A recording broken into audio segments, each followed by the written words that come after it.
Hi guys, my name is Jennifer. I want to share my story with you guys. You will be very shocked and you would possibly think that I'm lying or something.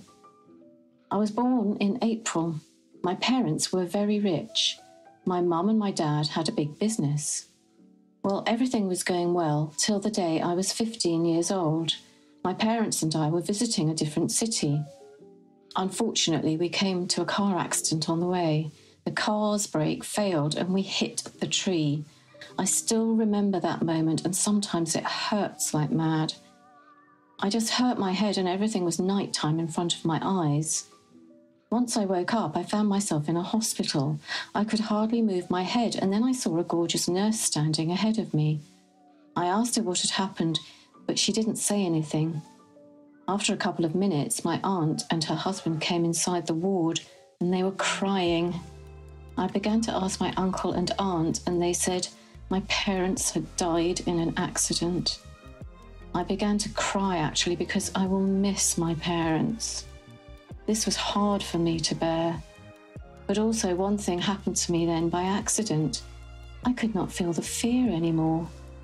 Like once, I was 16 years old, I used to walk on our roof wall and my aunt would see me and marvel. My aunt once asked me, what was I doing there?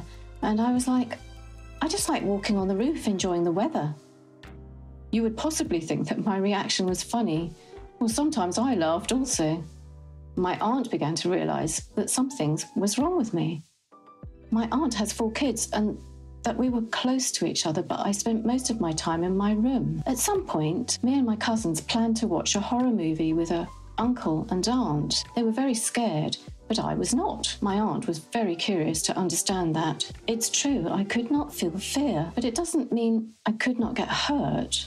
I feel pain and I get hurt. My aunt was also rich. She was the sister of my mother, and she was my second mother. She loved me like I'm her child.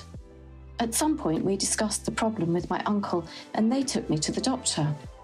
I used to be about 17 years old at that point. We visited the hospital, and the doctor had my brain scanned.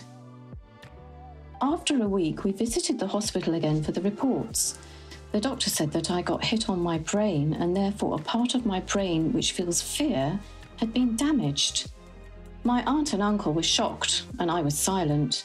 The doctor said, we can't treat it, and she won't be able to feel fear again in her life. Well, I used to think it was good or bad. I used to be confused. On my 17th birthday celebration, I invited all my friends, and I was so happy that day. I've been interested in acting, and I liked action movies, so on my birthday, one of my friends told me about making videos and uploading them on YouTube. Maybe I will become an actress in the future. I didn't want to be a romantic actress. I wanted to be an actress because I prefer action. So I planned to take advantage of my fearless problem, or I should say, a blessing for me, because it changed my life. The next day after my birthday, I asked my aunt if I could go to an action class. I told her I would like to find out how to fight karate. She gave me permission, but she was confused because I didn't tell her about my plan yet. After a year, I was ready for an audition. Thanks to my fearlessness, I used to be the sole one who wasn't afraid while standing on the highest of the building. I used to be the one who could do any move without any fear.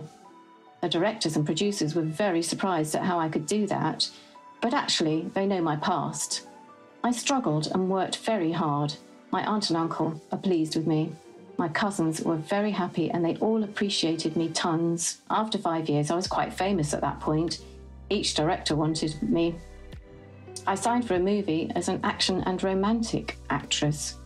I used to be the heroine of the movie and therefore the hero was Jake. Jake was also a famous actor and I always wanted to act with him. Jake liked the way I behaved with people. While we were shooting, we fell in love with one another and we began to date. After 1 year, Jake and I got married. Jake was such a pleasant and caring husband to me. He always took care of me and he loved me a lot. Jake was the sole person I had with me, but he also left. I was completely broken. But then, after a couple of months, I got a gorgeous baby boy who was a bit like Jake. I gave him a gorgeous name, Henry. I planned to live for him, and I promised myself to offer him a gorgeous life. Day by day, as he grew up, he was looking like Jake. And now Henry and I live a gorgeous life together, and he's the most important person in my life.